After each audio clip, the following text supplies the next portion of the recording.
তো দেখেন এখানে একটি আসুস ল্যাপটপ দেখতে পাচ্ছেন। তো আসুস ল্যাপটপটি উইন্ডোজে গেলে এখানে আমরা হার্ড ডিস্ক বা এসএসডি এখানে শো করতেছে না।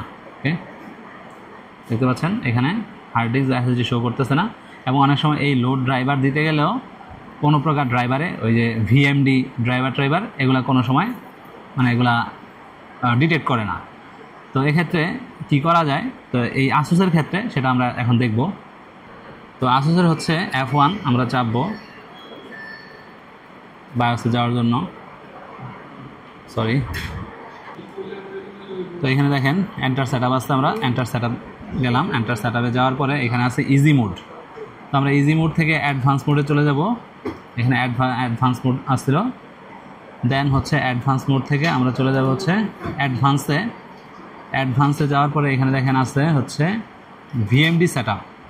এই ভিএমডি সেটআপ থেকে এই এনাবেল ভিএমডি কন্ট্রোলার আছে। তো এখান থেকে আমরা এটাকে ডিসেবল করে দেব। ওকে, ডিসেবল করে দিয়ে ওকে করব। ওকে করার পরে আমরা F10 দিয়ে সেভ করে বের হয়ে আসব। ওকে, তো এখন আমাদের নতুন করে বুট করবে। ওকে, আমরা পেন ড্রাইভ দেখাই দিই।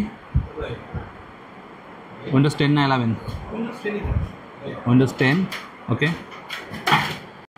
তো দেখেন এখন কিন্তু আমাদের ড্রাইভগুলা শো করতেছে এবং যেহেতু আমরা ভিএমডি এনাবেল ডিসেবল করে দিছি, তো সেই জন্য এখানে আমাদের এসএসডি বা হার্ড ডিস্কগুলা দেখাচ্ছে। ওকে, তো আমরা এখন এটাকে শুধু সি ড্রাইভটাকে ফরম্যাট করে নিব।